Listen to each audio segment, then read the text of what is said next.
Olá, muito boa noite. Nós estamos aqui começando a transmissão através do Instagram do Cal Acre, onde iremos conversar hoje com a arquiteta Daniela Kipper.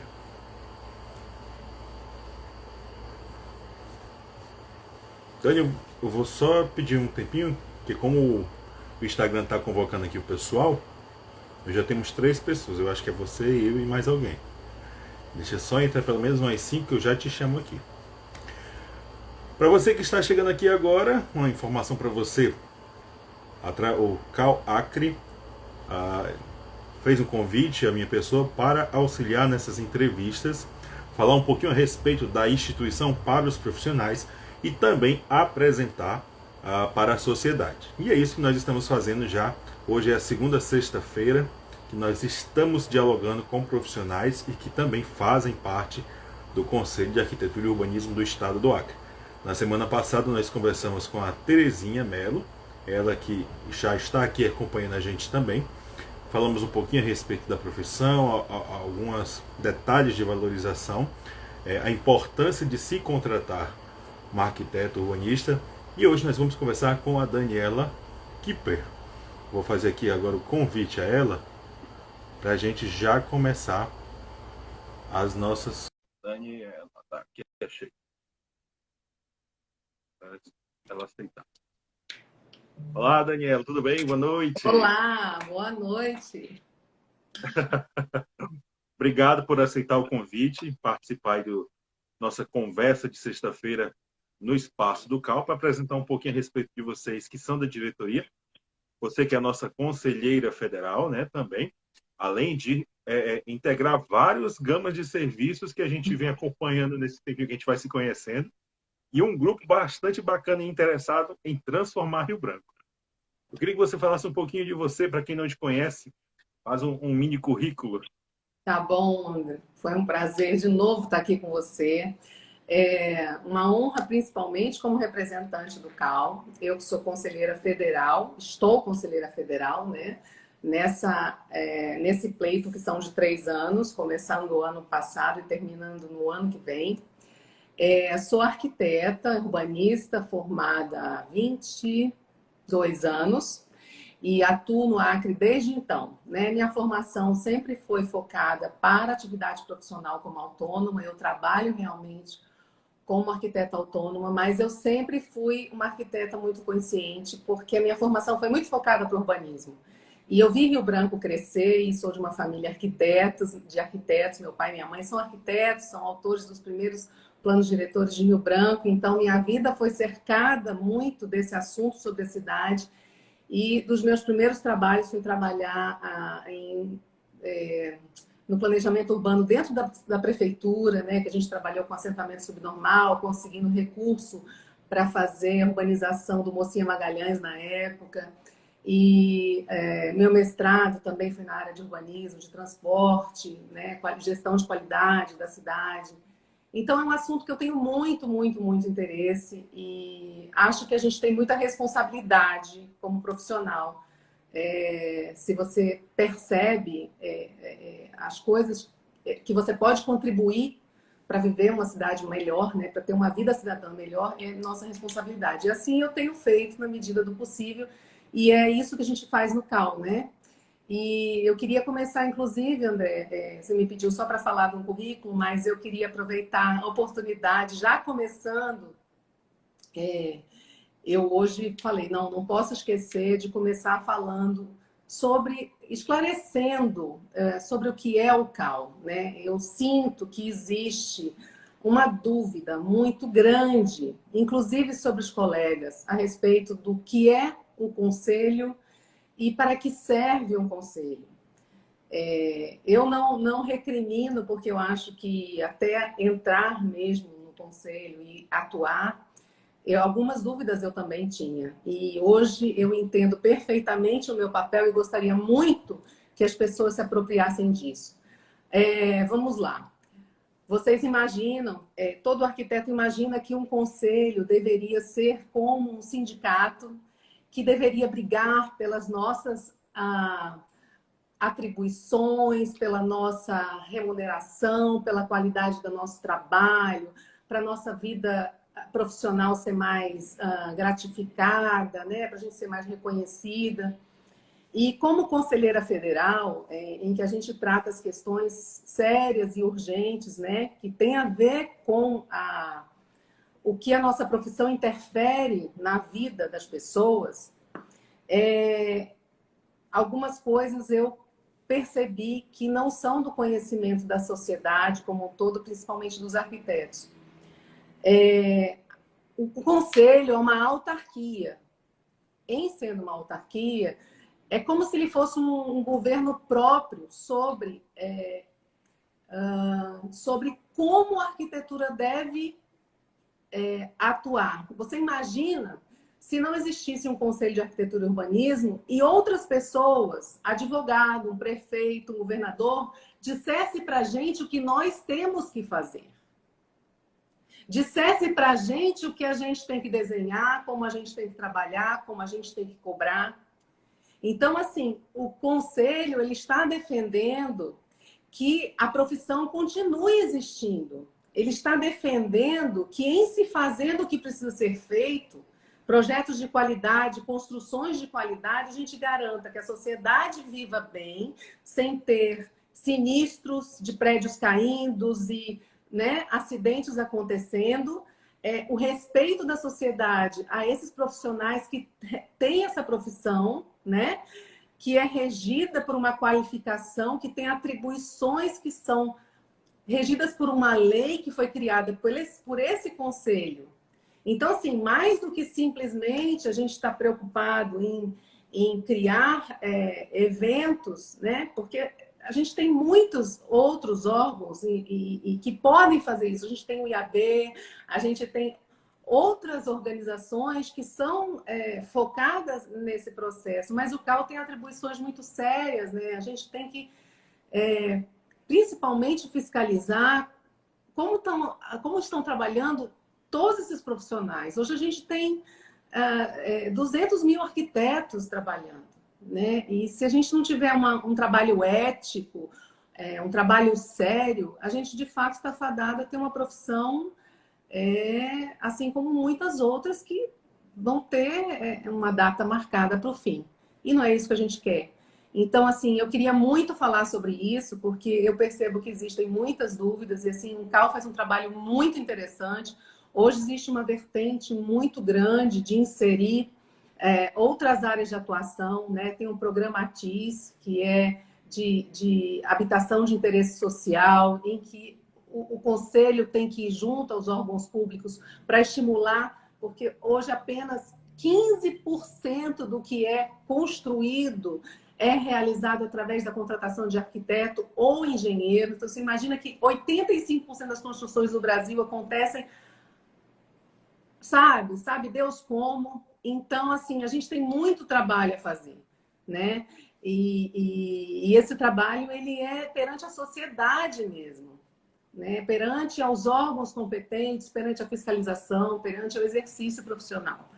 É isso que eu queria começar dizendo hoje. Eu estou aqui para falar do que é arquitetura, né, na cidade e responder as perguntas do pessoal. Estou à disposição. Acho que eu falei demais, mas fiquem à vontade. Não, eu gostaria de dizer também, começando, eu tenho uma certa admiração pela sua pessoa desde os tempos de faculdade, enquanto eu ainda estava na faculdade de comunicação, até agora. Tanto é que eu me coloquei à prova, fui estudar um pouco a seu respeito, das obras que você ajudou a contribuir na nossa cidade, né? Olha, Então, eu ouvi que falar muito de honra. você desde a época do Sebrae, né? Quando o Sebrae ainda funcionava na Rio Grande do Sul, né? Então, foi muito bacana e a gente vê algumas intervenções suas que eu acho que não interfere, mas contribuem o trabalho de vocês na questão da nossa sociedade mesmo. Porque eu fui ver alguns outros pontos também, alguns absurdos, né? Eu vou puxar daqui a pouco com você para a gente discutir um pouco a respeito do plano diretor, que é o papel também do arquiteto dentro da cidade, onde simplesmente uma criatura estabeleceu que pessoas que moram nas margens dos rios, elas só podem ter casa a uma certa altura, sendo que você não consegue dimensionar um impacto por conta da questão do próprio rio, que ninguém combinou nada com o rio, né? Fora outros absurdos, que você como colocou também, tem as interferências políticas dentro da área de vocês, como também outros, mas a de vocês, essa luta do conselho também, em brigar para que tenha pessoas técnicas, né, que sejam da área, para poder, de fato, evitar isso que acontece em outros estados, como a gente viu, questão de prédio caindo, exposição a riscos. Pelo menos Uhum. aqui a gente, difícil, raramente escuta alguma coisa desse tipo, né? Sinal de Sim, que existem profissionais exatamente bem empenhados. E como você sim. falou a respeito do conselho, é muito bacana também, até para a gente conhecer um pouco mais dessa atuação. Eu vi que vocês estão brigando aí pela questão a respeito de algumas responsabilidades, o que é de arquiteto, o que é de engenheiro, né, com relação a uma resolução. E acho que a gente pode explicar um pouquinho a respeito disso para quem está de fora, você que faz parte da nossa bancada federal de arquitetura. Sim. Bom, você falou de uma série de coisas. Vamos começar por onde? É, Bom, nós temos a gente tem uma lei, né, que criada por nós, lógico, e que diz quais são as atribuições da nossa profissão, tá? E lógico, um conselho de engenharia também tem a sua lei e que define as suas atribuições. O que acontece é que há uma diferença muito grande entre habilidade e formação, capacidade, né? Você pode ter, fugiu a palavra, você pode ter habilidade para fazer, mas você não tem a competência. Pronto. Competência e sim, habilidade são coisas distintas, tá? Então, arquitetura e engenharia, por algumas vezes, elas se sobrepõem, né? Na construção civil mesmo, edificações simples, a gente reconhece que edificações simples, né, de residências pequenas, onde o cálculo estrutural ele é um cálculo básico, porque na arquitetura tem gente que acha que a gente não faz cálculo. A arquitetura tem cálculo estrutural. Só que a gente tem um cálculo estrutural de pré-dimensionamento para a carga específica de moradia. Então, a gente faz cálculo de prédio, a gente conhece carga de laje, de viga, dimensionamento de pilar. Lógico que a gente quer se forme arquiteto não para fazer cálculo estrutural, não é essa a nossa vocação. Mas a gente sim, precisa ter conhecimento de, eu digo sempre, ordem de grandeza, porque o arquiteto que não loca seus pilares na casa, ele realmente não está fazendo o mínimo. Até porque ele não vai saber se os espaços vão ficar livres, né? Vão ficar com vãos livres, como ele está imaginando. Então, assim, a formação completa, a gente sabe fazer esse cálculo. Então, como a gente diz, até 4 pavimentos você não faz nem, não precisa nem contratar um calculista, né? Só que é óbvio que quando a gente tem um cálculo para fazer grandes vãos, ou fazer viadutos ou pontes, é um cálculo específico, isso é da engenharia. Então é como se a gente tivesse uma bolinha que se converge em determinado momento. Assim como o engenheiro também não pode fazer, por exemplo, projetos muito especializados, né? Por exemplo, projeto hospitalar, projetos tem muitos projetos especializados. Então, quando a gente faz arquitetura, a gente faz projeto, né? Projetos, que são laboratórios de criação de projeto, durante todo o curso. E engenharia tem desenho arquitetônico, que eles fazem um semestre ou 2. Então, assim, para eles têm competência para fazer desenho arquitetônico que tem no currículo. Mas eles não têm habilidade para fazer aquilo, sim. né? Não tem, não, é fato que Eu não não tem. sei, você que está puxando a treta. Então, assim como a gente não tem habilidade para fazer cálculos mais complexos. E nem a gente nem se arrisca a isso. O que acontece hoje é que é uma discussão complexa para Sim, criar o parâmetro do que é caracterizado como a competência para está apto para fazer alguma coisa. E a gente, como arquiteto, reconhece que tem habilidades que são só nossas, não tem como. A gente tem uma formação muito ampla, né?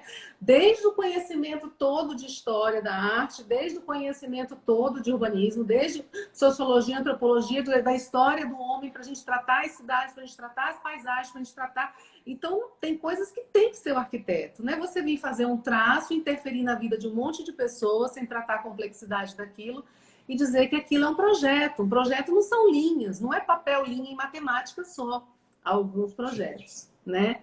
Então, assim, e é uma briga complexa, e por isso o conselho é tão importante. Imagina se nós não tivéssemos o conselho, quem ia defender os interesses da nossa profissão?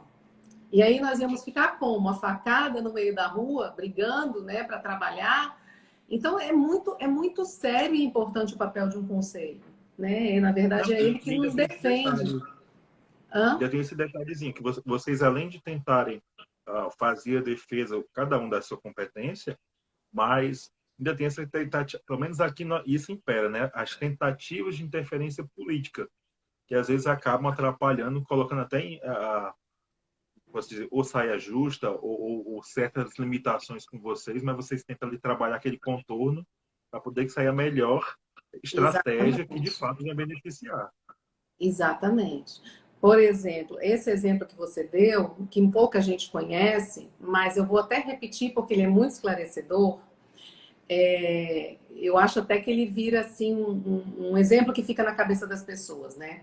Que as pessoas acham que o plano diretor é como se fosse assim as pessoas sentam e decidem o que vai acontecer com a cidade, como se fosse uma vontade, né? Uma vontade política.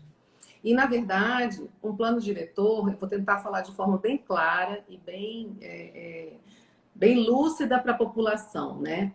Um plano diretor é como se você fizesse, desnudasse a cidade, olhasse para a cidade com carinho, entendesse como que ela, por si só, dissesse o que ela quer. Então, a cidade ela tem topografia, ela tem vegetação, ela tem rios. Então, a cidade, ela diz o que ela quer. Os rios precisam correr, as águas precisam andar. Se a gente não permite o fluxo da água, a gente vai ter enchente. Então, assim, o plano diretor, ele só funciona se ele respeita, né, a vocação natural do terreno. Isso é o que a formação que eu tive e a que eu acredito.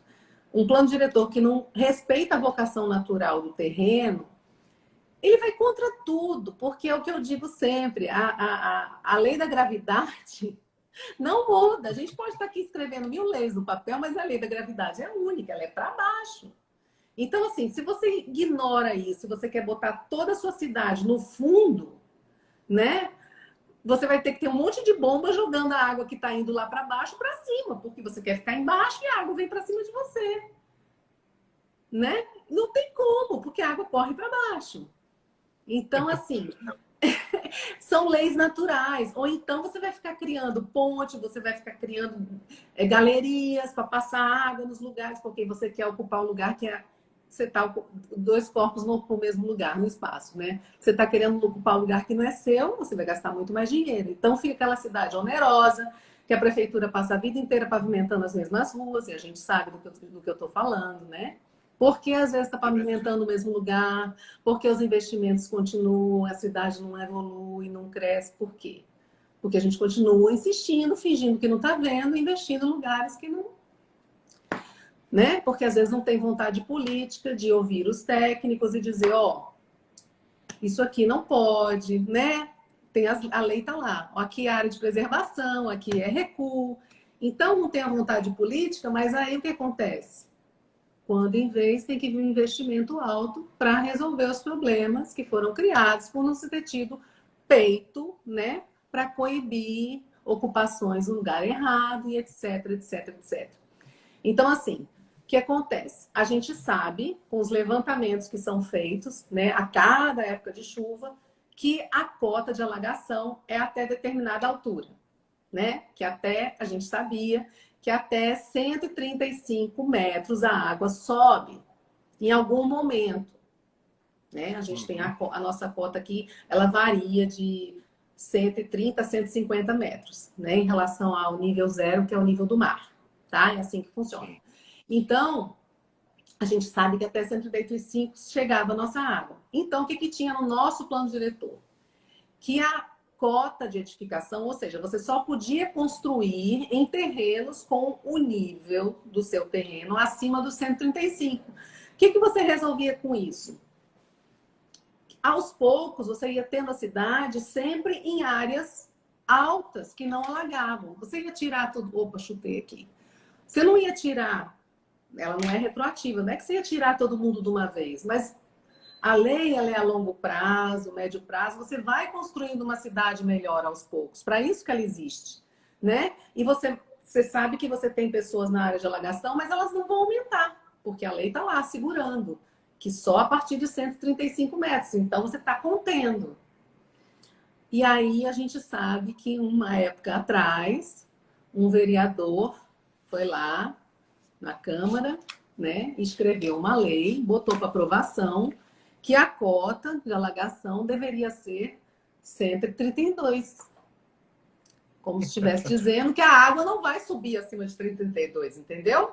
Você desce 3 metros a lei, então a água não sobe mais. Então é essa graça que a gente conta. É um parênteses que a gente faz, né? Como se a vontade política mandasse na lei natural. Então, são coisas que acontecem, que a gente enfrenta, mas estamos aí, tentando, lutando até hoje. A gente precisa discutir a cidade, os arquitetos, eles estão aqui para isso, a gente precisa entender qual é o nosso papel, né? E a gente tem um grupo hoje discutindo de vários profissionais, mas isso é outro assunto. E é importante mesmo a gente tratar essas questões da cidade. Para as pessoas entenderem, para eles entenderem que a gente sabe o que está acontecendo e que não é assim, né? A gente está acabando com nossos mananciais, daqui a pouco a gente vai ter problema de água, daqui a pouco nossos rios todos vão ser verdadeiros valões, né? Ninguém quer... Já pensou numa cidade linda como a nossa, desse tamanho, nós vamos viver igual São Paulo? Com um monte de córrego fedido, igual o Tietê? A gente precisa disso? A gente não precisava disso, né? Uma cidade linda, cheia de terreno. Pois é. Mas vamos lá. Qual foi a outra pergunta que eu já me esqueci? Não, dentro do que você colocou, nós temos já exemplos práticos que antigamente não tinha esse tipo de cuidado, esse tipo de estudo, esse tipo de profissional que são vocês. Tanto é que nós temos aqui bairros ditos planejados que você não consegue passar mais de um carro na rua, né? Você tem que estar jogando por cima de um projeto de calçada. Fora, você falou também a questão dos estudos de área.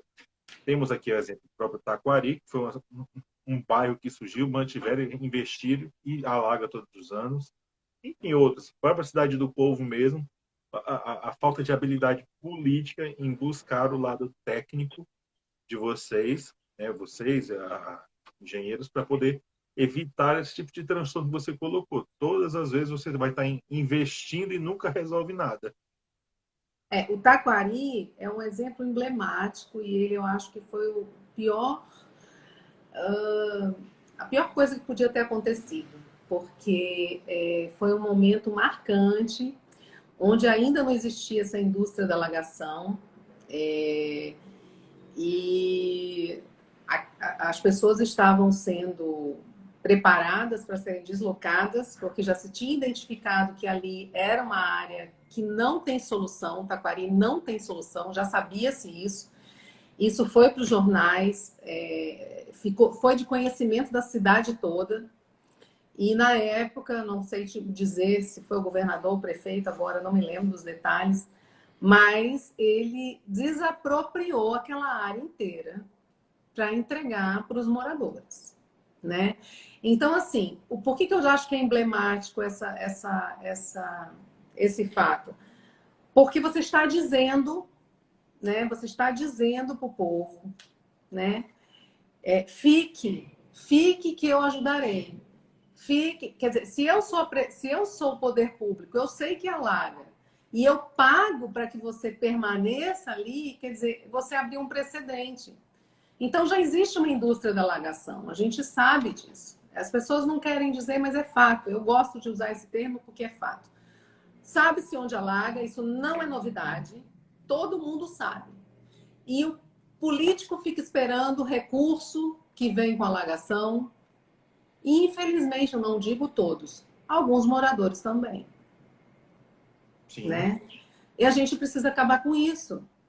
A gente precisa acabar com isso. Porque enquanto essas pessoas estão recebendo todo ano, eu não digo todos, tá? Eu sei que tem famílias que estão ali por falta de condição. Mas enquanto se alimenta esse processo, muitos outros serviços são deixados de fazer, muitas outras áreas são deixadas de ser atendidas, né?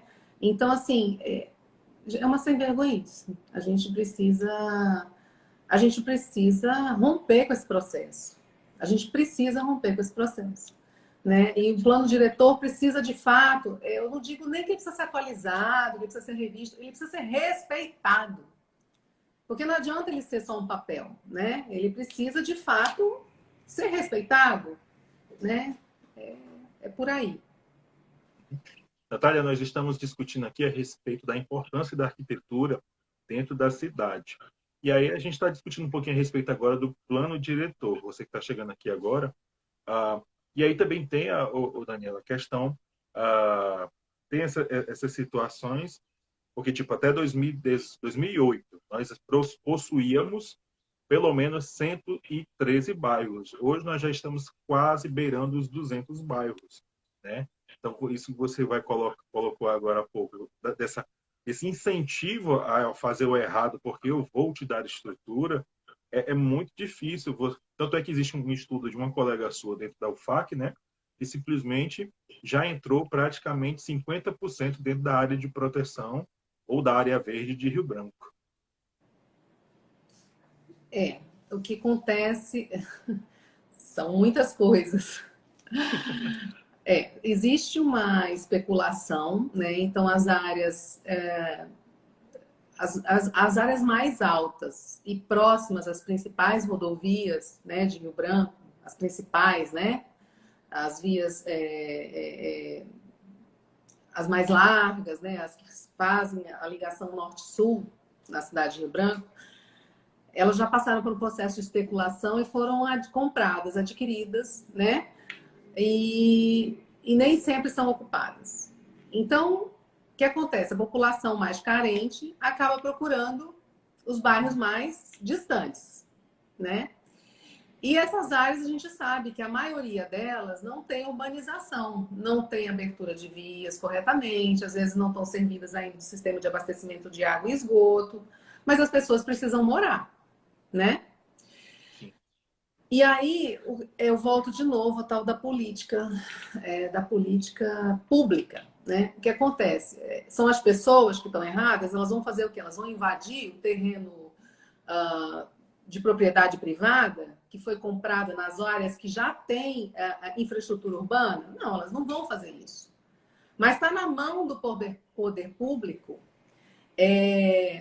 desestimular essa especulação urbana.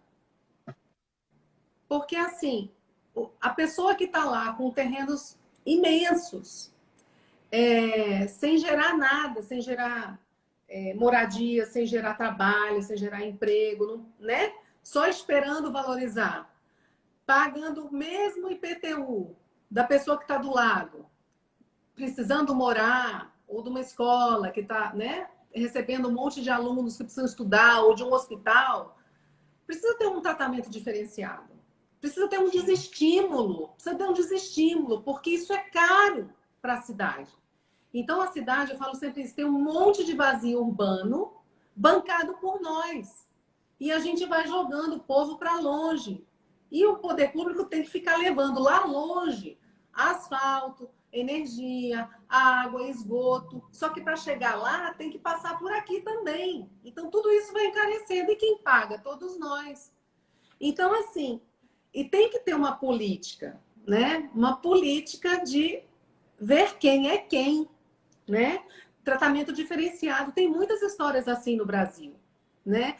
Quando eu estudava, na época que eu estudava ainda na faculdade, eu me lembro Flaviano Melo, governador, ele deu desconto no IPTU para quem fizesse a sua calçada.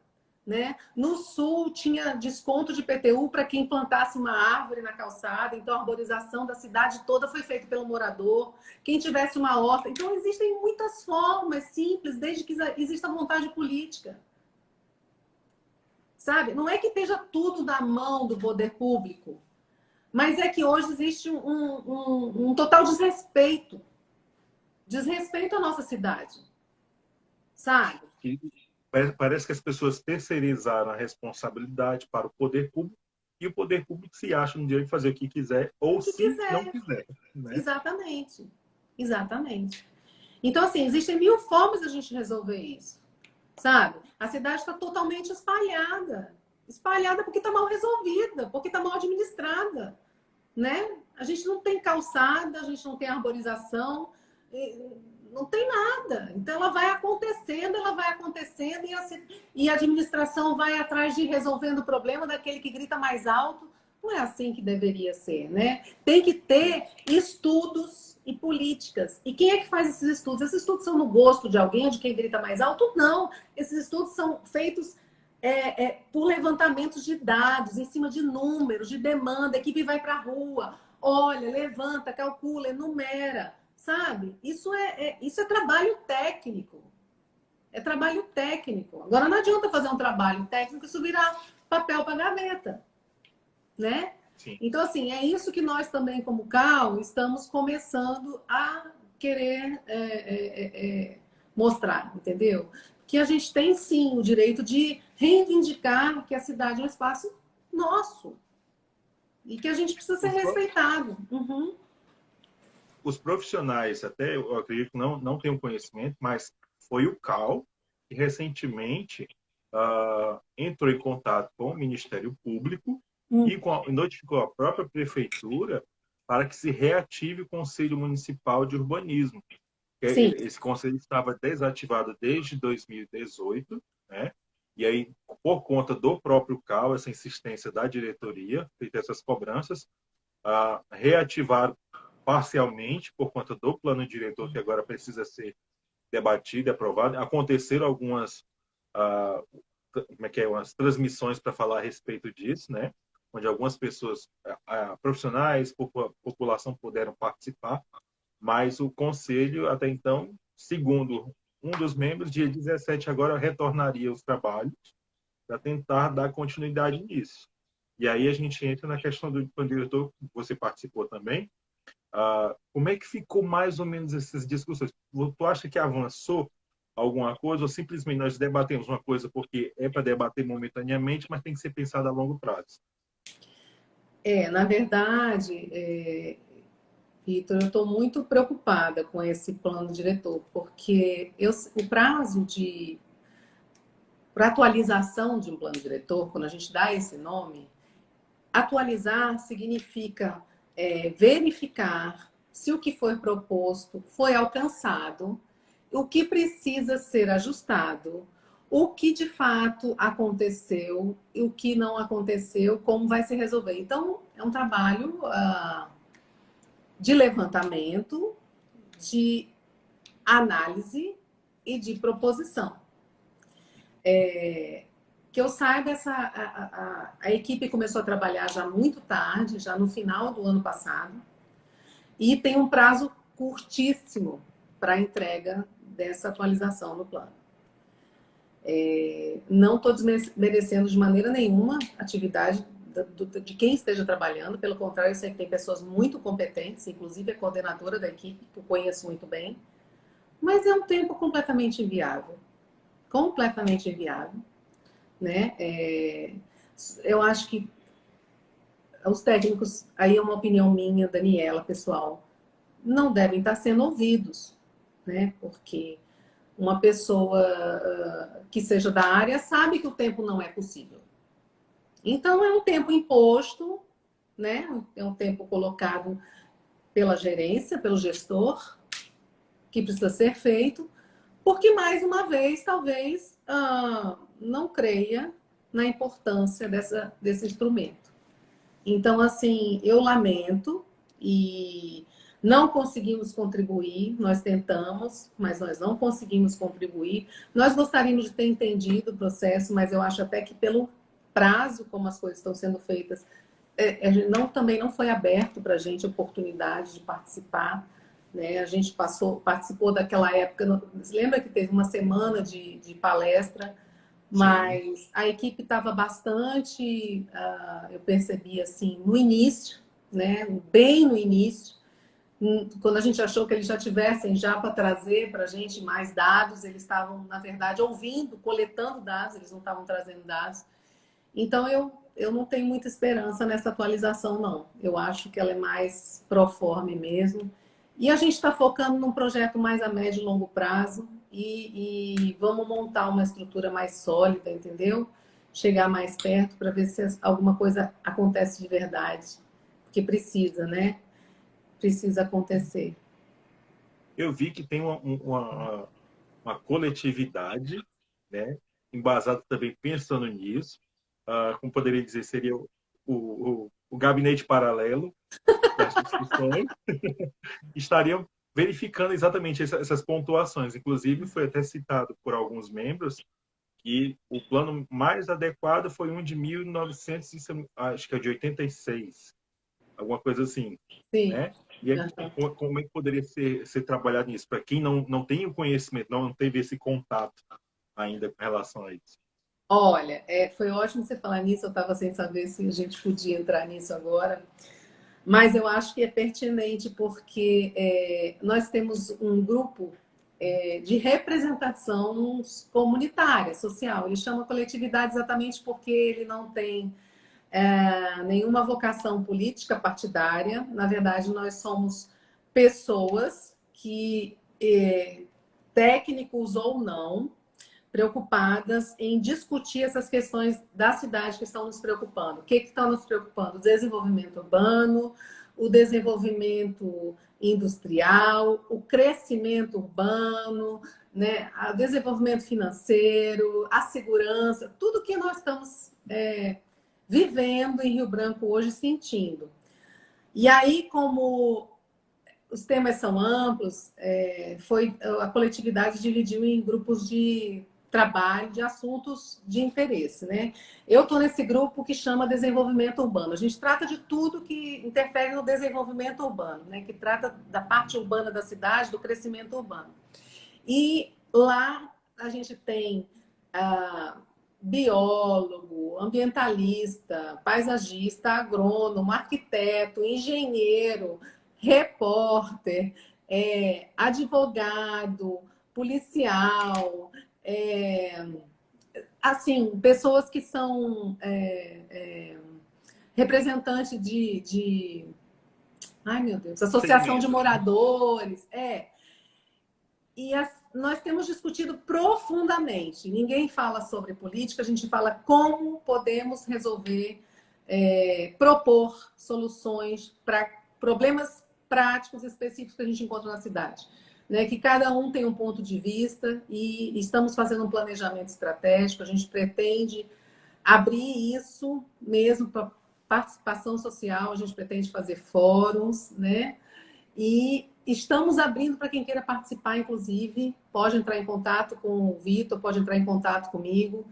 A gente faz reuniões mensais e tem sido muito gratificante, porque a gente pode mudar. Né? Tem muitas histórias no Brasil de associações, ONGs paralelas, que a nossa cidade é pequena, é uma cidade linda, né? A gente tem como fazer e a gente tem recursos, a gente pode ir atrás. Eu acho que se não tem ninguém pensando, planejando, se a gente tem um projeto pronto, se a gente tem um planejamento concreto, a gente pode ir atrás, né, de quem encampe um projeto. Então, esse é o nosso objetivo. O Brano aqui contribuiu, ele disse que foi o primeiro plano, né? Foi de 86. E aí, vocês sim. que estão, né? Vocês que estão chegando aqui, acompanhando aqui a nossa live, a gente está falando um pouquinho a respeito exatamente do papel da arquitetura, a importância da arquitetura dentro da cidade. E aí a gente está passando, pincelando aqui alguns temas que a gente vai abordando que envolve, querendo ou não, a nossa cidade. E dentro desse plano diretor, o que a gente já veio conversando até aqui, a Daniela também foi muito decisiva, é na questão dos aquíferos, né, que praticamente é o que rege aqui na nossa cidade. E as pessoas não estão levando a sério essa questão.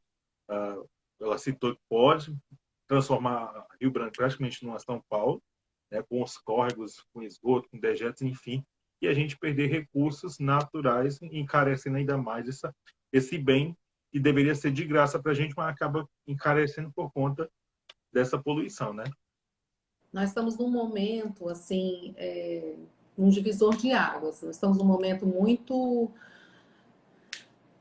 Eu digo assim, que se a gente não mudar de atitude nos próximos, não digo nem 10, nos próximos 5 anos, nós vamos começar a enfrentar problemas, né?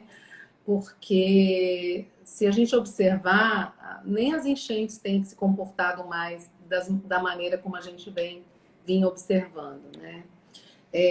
As nascentes, elas são estruturas frágeis, né?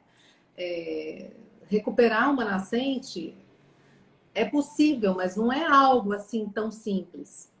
E a gente tem tratado os nossos mananciais como se fossem lixos, verdadeiros lixões. E a gente não parou para pensar que nós estamos no meio do trajeto, né? Antes da gente, a gente recebe todo o lixo que vem dos países mais altos aqui, né? Então, assim, se a gente não cuidar das nossas, a gente vai só receber. Receber e reforçar, né? Então, assim, o Rio Branco é cheio de fundo de vale. Se você olhar o mapa hídrico, tentar não olhar a cidade, pegar um mapa hídrico de Rio Branco, ele é tão, parece parece a nossa pele, assim, são tantos afluentes, né? Ela é tão irrigada, tem tantos pequenos córregozinhos, afluentes das nossas 3 bacias, que assim, se a gente começar a ignorar completamente tudo, daqui a pouco a gente não vai conseguir identificar o que é água, o que é esgoto. Esse é um fato. Sim. Esse é um fato, não tem mais. Como é que eu não sei se as pessoas conseguem entender, não tem mais canalização que resolva isso. Um exemplo disso é o que já acontece na Cadeia Velha, esgoto pela água da canalização da pia, entendeu? Porque a gente não está permitindo, primeiro, a gente não permite que a gente ocupa e pavimenta onde ela deveria drenar, né? Uhum. E, ao mesmo tempo, a gente polui onde a gente deveria preservar. Então, a gente precisa rever isso, principalmente lembrar que o poder público não tem nenhuma ação pensada nesse sentido também. Então, nós estamos hoje à deriva, né? Simplesmente igual como se a gente estivesse lá na época do descobrimento, que a gente só como é que se diz? Devastava, tirava a riqueza, esperava que tudo fosse eterno. É assim que a gente está vivendo, né? Nós estamos em Rio Branco vivendo assim. A gente não conserva, a gente não replanta, a gente não protege, a gente só usufrui, destrói. É isso que a gente está fazendo. Vamos pagar um preço. O que eu não te perguntei que tu queria falar? Aqui a gente está com tempo Eu queria livre, você falar. fica à vontade para falar o que você Eu não quiser. sei, hoje eu tô assim um pouquinho perdida, porque eu tô com muita dor de cabeça. E aí tô um pouco gripada, com um pouco de dor de cabeça, tô meio perdida. Mas foi tão prazeroso que... Não, acho que eu tô... Deixa eu pensar. Não, acho que a gente... Enquanto ela lembra, só para detalhar para vocês, porque ela botou a questão da coletividade. A parte da coletividade estão inseridos esses vários segmentos, esses vários profissionais e pessoas populares. Ela não está discutindo somente a parte de arquitetura. Existem várias divisões, como ela colocou. Grupo Existe de a questão do trabalho. transporte público, que também influencia muito. que querendo ou não, isso, questão de arborização, transporte, cuidado com cuidados hídricos, influencia em outras áreas comerciais, como turismo, né? A questão de investimentos privados dentro da própria cidade. Tanto é que existem leis que existem essa parceria entre o poder público e o município, mas como ela colocou, falta vontade política para incentivar as pessoas a buscarem isso. Por um tempo aqui, a gente viu, acho que se não me engano, até 2016, a empresa ou a pessoa que quisesse adotar uma praça, ela receberia um desconto dentro dos impostos, o chamado IPTU verde, alguma coisa nesse sentido, Uhum. e a gente continuaria cuidando da cidade. Só que acabou, saiu aquele gestor, foram entrando outros e morreu a história. Então, assim, é muito importante a colaboração de todas, não somente profissionais, mas a população em si, como ela disse, se envolver nessas questões, porque quando o poder público não tem essa capacidade de enxergar os defeitos que a gente vivencia todos os dias, seja na hora de ir ou de voltar para nossas casas, Uhum. a gente precisa também fazer essa soma de vozes para ser ouvido, né? Sim. E pedir essas cobranças, fazer essas cobranças que vai beneficiar a todos, não é somente a mim, não é somente a ela, é a todo mundo. Quem passa no centro, você tem um buraco, eu digo, eu não moro no centro, mas em um momento a gente vai passar pelo centro. Sim. Vai quebrar teu carro só porque tu não mora e não viu o Uhum. buraco? Então, esses são alguns detalhes que ela colocou e vale a pena vocês somarem esforços com esse grupo do coletivo, participarem dos fóruns, né? E também se aproximar até do próprio CAL para poder dar essa força com relação a esses movimentos. Sim, isso que eu queria falar. O CAL também está aberto para denúncias públicas. Na verdade, principalmente, né? Ele está aqui para defender a sociedade. Então, qualquer cidadão que sinta que tem algo errado acontecendo relativo a uma obra, a uma construção, qualquer coisa que ele desconfie que está acontecendo algo errado, pode procurar o CAL. Essa denúncia, ela é Anônima. anônima. Nossa, tá vendo como é que eu tô?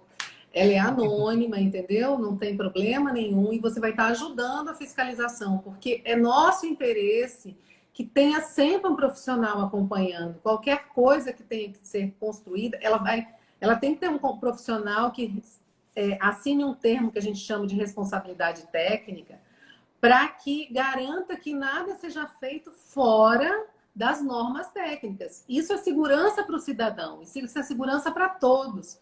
Então, se você denuncia, isso é muito bom, isso é positivo, não tem nada de errado, não tem nada de, né, de vergonhoso. A gente gosta muito de atender a sociedade e de tirar dúvidas, inclusive.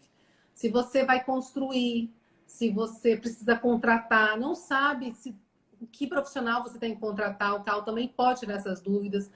Eu contrato um engenheiro ou um arquiteto para fazer tal obra. Você pode ligar no CAL, tem sempre pessoas para esclarecerem suas dúvidas lá. É rapidinho, não tem problema nenhum, não tem custo nenhum. A gente está lá para isso, para atender a sociedade, tá bom? Eu acho até um pequeno parênteses, uma opinião minha, você falou questão de obras. Eu penso até que poderia ser invertido a questão como é que funcionam as obras públicas aqui. Você pede um recurso, manda-se para cá e depois que você vai fazer um estudo técnico, por que você não faz o estudo técnico para depois pedir um recurso? E aí, por isso que sempre coloca em dúvida, em xeque a transparência pública, né? Na verdade, não faz sentido nenhum fazer desse jeito, né? A forma correta é você fazer o levantamento, fazer um estudo e depois você ir atrás do recurso. Sempre. Na verdade, o poder público existe para isso e ele tem um quadro técnico concursado para isso, para fazer o planejamento.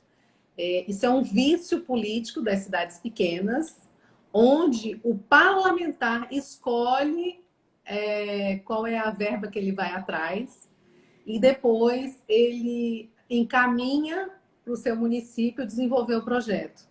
E às vezes não é o que o município está precisando. Foi muito bom você falar isso, porque isso é o que tem acontecido com o Rio Branco e não é de hoje, não. Isso há décadas, né? Há décadas. Eu assisto isso desde que eu me conheço por gente. Infelizmente, é por isso que a gente está como está.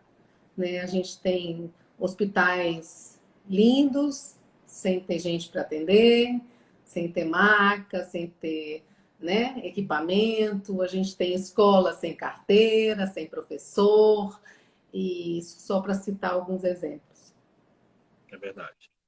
né? Moisés acabou aqui de entrar, nosso vice-presidente. Seja bem-vindo aí, Ah, que legal. nosso vice, acompanhando. Daniela, nós estamos aqui chegando já quase uma hora desse bate-papo super gostoso e agradável. Ai, Quer que pontuar mais alguma coisa?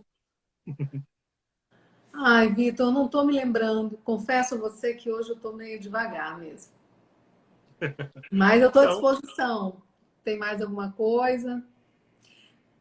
por hora é isso, porque por enquanto, como esse é o nosso primeiro projeto de contato, né, com os profissionais de população, a gente já está pensando, assim que nós fecharmos o ciclo com os conselheiros, presidente e vice com relação a esses projetos, nós vamos ampliar melhor essas discussões dentro das redes sociais do próprio CAL, com debates, né, e até mesmo presencial. É um momento que a gente espera também que todo mundo possa sair dessa loucura, dessas viroses que estão atacando a gente É que possa fazer essas contribuições. vai ser ótimo. Com certeza a gente precisa muito. Na verdade, eu vim preparada mais para um bate-papo e eu acho que o tema mais aberto, né, ele deixa a gente assim. Eu imaginei que era mais para a gente falar sobre o CAL e esclarecer algumas dúvidas. Mas eu acho que a gente tem muitos temas, né, específicos que a gente precisa aprofundar e que são dúvidas assim geral tanto dos profissionais como da sociedade, que tem a ver com o nosso conselho, que são a questão da construção, onde que a pessoa tem a obrigação de contratar um arquiteto, as pessoas têm dúvidas sobre valores, né, sobre custo-benefício, se vale a pena ou não. As pessoas têm dúvidas sobre aprovação de projeto, né, regularização de projeto, de obra. Eu acho que a gente tem muita coisa que a gente pode falar em temas mais específicos, né? Mais para frente, a gente planejar e de repente até abrir, né, para fazer um quiz com o pessoal, ver o que eles gostariam que a gente como CAL mesmo trouxesse. Acho que seria uma boa. E eu estou à disposição mesmo. Gosto muito, muito, muito de falar de arquitetura, gosto muito de dialogar com vocês.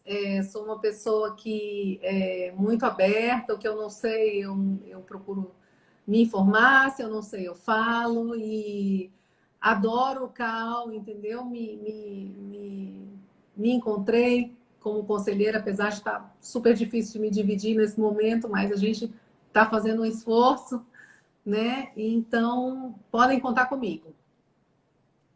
Obrigado, Daniela. Como eu disse, eu estudei um pouquinho a respeito da instituição, dos profissionais que estão integrando aí a diretoria, e esse foi um bate-papo que a gente teve aqui com a arquiteta urbanista Daniela Kipper, e vocês poderão também acompanhar, além de ficar aqui gravado no Instagram, vai estar no YouTube, no canal lá do CAL, para vocês reverem, tirarem dúvidas e até para contribuir com o próximo bate-papo. A Terezinha, inclusive, já deixou aqui embaixo que ela quer integrar esse grupo, que ela achou muito interessante. Que bom. Fica aí a deixa. Obrigado, Daniela. Obrigada, Obrigado querido. Boa noite, pessoal. Até a próxima. Boa noite, obrigado e até a próxima sexta-feira. Estarei aqui.